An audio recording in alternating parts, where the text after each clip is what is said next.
So ನಮಗೆ ಈಗ DRR ಕಾಲೇಜಲ್ಲಿ ತಮಗೆಲ್ಲ ಗೊತ್ತಿರೋ ಹಾಗೆ ಎಲ್ಲ ಸಿದ್ಧತೆಗಳನ್ನು ಮಾಡ್ಕೊಂಡಿದ್ದೀವಿ.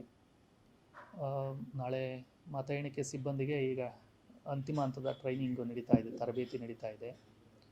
ಇವತ್ತು 24 ಗಂಟೆ ಮೊದಲು ರ್ಯಾಂಡಮೈಸೇಷನ್ ಮಾಡಬೇಕು. Second randomisation in the presence of observer ಅಂತ ಕರೀತಾರೆ. ಅದು ಈಗ ನಾವು ಮಾಡೋದಿದ್ದೀವಿ. ನಾಳೆ ಬೆಳಗ್ಗೆಗೆ 5 ಗಂಟೆಗೆ ಥರ್ಡ್ ರ್ಯಾಂಡಮೈಸೇಷನ್ ಅಂತ ಮಾಡ್ತೀವಿ. ಅಂದರೆ ಯಾವ ಟೇಬಲಿಗೆ ಯಾರು ಟೀಮ್ ಹೋಗೋದು ಅಂತಕ್ಕಂಥದ್ದು ಮಾಡ್ತಾರೆ. ಸೊ ಮತ್ತು ಪೊಲೀಸ್ ಬಂದೋಬಸ್ತನ್ನು ಕೂಡ ಮಾಡ್ಕೊಂಡಿದ್ದೀವಿ.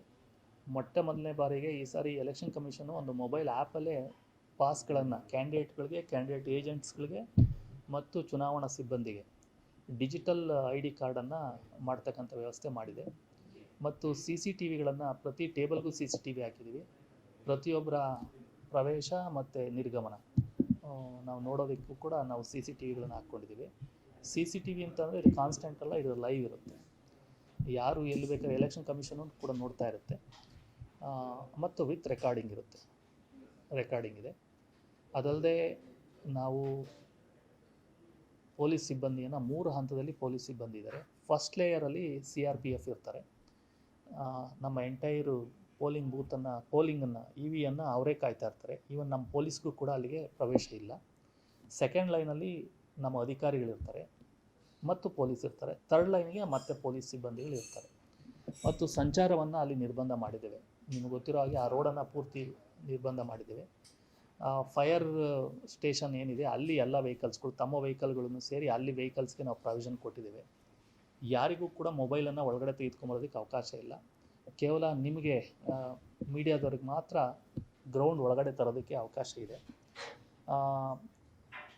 ಮೊಬೈಲ್ ಡೆಪಾಸಿಟ್ ಸೆಂಟರ್ ಕೂಡ ನಾವು ಅಲ್ಲಿ ಮಾಡಿದ್ದೇವೆ. ಸೊ ಯಾರಾದರೂ ಅಪ್ಪಿತಪ್ಪಿ ತೆಗೆದುಕೊಂಬಂದರು ಅಂತ ಹೇಳಿದ್ರೆ ಅವರು ಹೊರಗಡೆ ಇಟ್ಟು ಒಳಗಡೆ ಹೋಗಬೇಕಾಗ್ತದೆ. ನಂತರ ನಾವು ಲೈವ್ ರಿಪೋರ್ಟನ್ನು ಎನ್ಕೋರ್ ಅಂತ ಎಲೆಕ್ಷನ್ ಕಮಿಷನ್ದು ಒಂದು ಇದಿದೆ, ಅದರೊಳಗಡೆ ತಮಗೆ ಲೈವ್ ರಿಪೋರ್ಟು ಸಿಗ್ತಾ ಇರ್ತದೆ. ಅದಕ್ಕೂ ನಾವು ತರಬೇತಿಯನ್ನು ಕೊಟ್ಟು ಸಿಬ್ಬಂದಿಗಳನ್ನು ನಾವು ರೆಡಿ ಇಟ್ಟಿದ್ದೇವೆ. ಮತ್ತು ಎಲ್ಲ ಚುನಾವಣಾ ಸಿಬ್ಬಂದಿ, ಪೊಲೀಸ್ ಸಿಬ್ಬಂದಿ ಎಲ್ಲರಿಗೂ ಕೂಡ ನಾವು ತಿಂಡಿ, ಊಟದ ವ್ಯವಸ್ಥೆಯನ್ನು ಒಳಗಡೆ ಮಾಡಿದ್ದೀವಿ. ಚುನಾವಣಾ ಮತ ಎಣಿಕೆ ಮುಗಿಯೋವರೆಗೂ ಕೂಡ ಯಾರನ್ನು ನಾವು ಹೊರಗಡೆ ಕಳಿಸೋದಿಲ್ಲ. ಕುಡಿಯೋ ನೀರು, ತಿಂಡಿ ಇತ್ಯಾದಿಗಳನ್ನು ನಾವು ಹೊರಗೆ ಮಾಡಿದ್ದೀವಿ. ಮತ್ತು ಪಬ್ಲಿಕ್ ಅನೌನ್ಸ್ ಸಿಸ್ಟಮನ್ನು ಕೂಡ ಮಾಡಿದ್ದೀವಿ. ಜನರಿಗೆ ನಾವು ಬಸ್ ಸ್ಟ್ಯಾಂಡ್ವರೆಗೂ ಕೇಳೋಷ್ಟು ಧ್ವನಿವರ್ಧಕವನ್ನು ಅಳವಡಿಸಿದ್ದೀವಿ. ಪ್ರತಿ ರೌಂಡ್ಸು ಬಂದ ತಕ್ಷಣವೇ ನಾವು ಧ್ವನಿವರ್ಧಕದ ಮುಖೇನ ನಾವು ಸಾರ್ವಜನಿಕರಿಗೂ ಕೂಡ ನಾವು ಅನೌನ್ಸನ್ನು ನಾವು ಮಾಡ್ತೀವಿ. ಮತ್ತು ಏಜೆಂಟ್ಸ್ಗಳಿಗೆ ನಾವು ಒಳಗಡೆ ಕೂತ್ಕೊಳ್ಳೋದಕ್ಕೆ ವ್ಯವಸ್ಥೆಯನ್ನು ಮಾಡಿದ್ದೀವಿ. ಕೊನೆ ಹಂತದಲ್ಲಿ ನಾವು VVPATನ್ನು ನಾವು ಎಣಿಕೆ ಮಾಡ್ತೀವಿ. 8 ಗಂಟೆಗೆ ನಮ್ಮ ಅಂಚೆ ಮತ ಎಣಿಕೆಯನ್ನು ನಾವು ಮಾಡ್ತೇವೆ. 8:15 ಗಂಟೆ ಶಾರ್ಪ್ 8:15 ಗಂಟೆಗೆ BU ಅದನ್ನು ನಾವು ಮತ ಎಣಿಕೆಯನ್ನು ನಾವು ಮಾಡೋದಿದ್ದೇವೆ. ಹೌದು, ವಾಹನ ಮುಕ್ತ ವಲಯನೇ ಹೇಳಿದ್ದು ನಾನು ನಿಮಗೆ.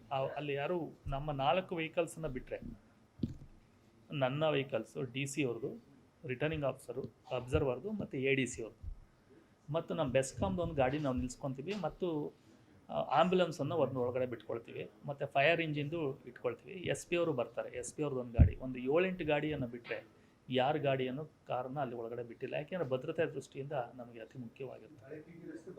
ಹಳೆ ಪಿ ರಸ್ತೆ, ಹೌದು, ಮಾರ್ಗ ಬದಲಾವಣೆಯನ್ನು ಕೂಡ ಹೌದು ಬಂದ್ ಮಾಡಿದ್ದೀವಿ. ಈಗಾಗಲೇ KSRTC ಅವ್ರಿಗೂ ಕೂಡ ನಾವು ಸೂಚನೆಯನ್ನು ಕೊಟ್ಟಿದ್ದೇವೆ, ಬದಲಾವಣೆ ಆಗ್ತದೆ, ನೀವು ಡೈವರ್ಟ್ ಮಾಡ್ಕೊಳ್ಳಿ ಅಂತ ಹೇಳಿದ್ದೇವೆ. ಮತ್ತು ಸಾರ್ವಜನಿಕರಿಗೂ ಕೂಡ ತಮ್ಮ ಮುಖೇನ ಮತ್ತೊಂದು ಸಾರಿ ನಾನು ವಿನಂತಿ ಮಾಡಿಕೊಳ್ತೀನಿ, ಶಾಂತಿಯುತವಾಗಿರಬೇಕು. ಪ್ರತಿ ರೌಂಡ್ಸ್ ನಾವು ಮತ ಎಣಿಕೆ ಆದಂಥದ್ದನ್ನು ಮಾಹಿತಿಯನ್ನು ನಾವು ತಕ್ಷಣವೇ ನೀವು ಕೊಡ್ತೇವೆ. ನೀವು TVಗಳಲ್ಲೂ ಕೂಡ ನೋಡಬಹುದು. ಮತ್ತು ಪಬ್ಲಿಕ್ ಅನೌನ್ಸ್ಮೆಂಟಲ್ಲೂ ಕೂಡ ನಾವು ಮಾಡ್ತೀವಿ. ಒಂದು ಟೇಬಲ್ಗೆ 3 ಜನ ಸಿಬ್ಬಂದಿ. ಅದಲ್ಲದೆ ಮೈಕ್ರೋ ಅಬ್ಸರ್ವರ್ ಅಂತ ಹಾಕ್ಕೊಂಡಿರ್ತೀವಿ. ಕೇಂದ್ರ ಸರ್ಕಾರದ ನೌಕರನ್ನೇ ಹಾಕ್ಕೊಂಡಿರ್ತೀವಿ. ವಿಶೇಷವಾಗಿ ಬ್ಯಾಂಕ್ ಸಿಬ್ಬಂದಿಯನ್ನು ಹಾಕ್ಕೊಂಡಿರ್ತೀವಿ. ಅವ್ರಿಗೂ ಕೂಡ ತರಬೇತಿ ನಡೀತಾ ಇದೆ. ಅವ್ರಿಗೂ ಕೂಡ ರ್ಯಾಂಡಮೈಸೇಷನ್ನು ನಾಳೆ ಬೆಳಗ್ಗೆ ನಾವು ಮಾಡ್ತೀವಿ. 14 ಟೇಬಲ್ ಇರುತ್ತೆ ಒಟ್ಟು. ಗರಿಷ್ಠ 14 ಟೇಬಲೇ ಎಲೆಕ್ಷನ್ ಕಮಿಷನ್ನು ಅಲೋ ಮಾಡೋದು. ಪ್ಲಸ್ ಅಂಚೆ ಮತ ಎಣಿಕೆಗೆ ಬೇರೆ ಟೇಬಲ್ ಇರುತ್ತೆ. 14 ಟೇಬಲ್ಗೆ 3 ಜನ ಮಾಡ್ತೀವಿ. ಮತ್ತು ಎಕ್ಸ್ಟ್ರಾ 2 ಟೇಬಲ್ಗೆ ಆಗೋಷ್ಟು ಜನವನ್ನು ನಾವು ಸಿದ್ಧತೆ ಇಟ್ಕೊಂಡಿರ್ತೀವಿ. ಯಾಕೆ ಅಂತ ಹೇಳಿದ್ರೆ ಯಾರಿಗಾದರೂ ಏನಾದರೂ ಆರೋಗ್ಯದ ಸಮಸ್ಯೆ ಇತ್ಯಾದಿ ಆದರೆ ಕೂಡಲೇ ನಾವು ಬದಲಾವಣೆ ಮಾಡ್ತೀವಿ. ಒಂದು ಟೇಬಲ್ಗೆ ಒಬ್ಬರು ಮೈಕ್ರೋ ಅಬ್ಸರ್ವರ್ ಇರ್ತಾರೆ.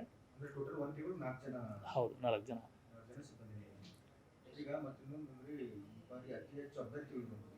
ಕಷ್ಟ ಸಿದ್ಧತೆಯನ್ನು ಮಾಡ್ಕೊಂಡಿದ್ದೇವೆ. ಮೊದಲು 1 ಅಥವಾ 2 ಗಂಟೆ ಸ್ವಲ್ಪ ಇನ್ನೂ ಜಾಸ್ತಿ ಜನ ಆಗ್ಬೋದು ಅಂತ ಅಪೇಕ್ಷೆ ಪಟ್ಟಿದ್ದೇವೆ. ನೋಡೋಣಂತೆ. ಆದರೂ ಕೂಡ ಸಾಕಷ್ಟು ಸ್ಥಳಾವಕಾಶ ಇದೆ. ಫ್ಯಾನ್ಗಳನ್ನು ಹಾಕಿದ್ದೇವೆ, ಏರ್ ಕೂಲರ್ಗಳನ್ನು ಹಾಕಿದ್ದೇವೆ. ಸೊ ಹೀಟ್ ಜಾಸ್ತಿ ಇದೆ. ಸೊ ನೋಡೋಣ ಹೇಗಾಗುತ್ತೋ ನೋಡಿಕೊಂಡು ನಾವು ನಾಳೆ ನಿಭಾಯಿಸ್ತೇವೆ.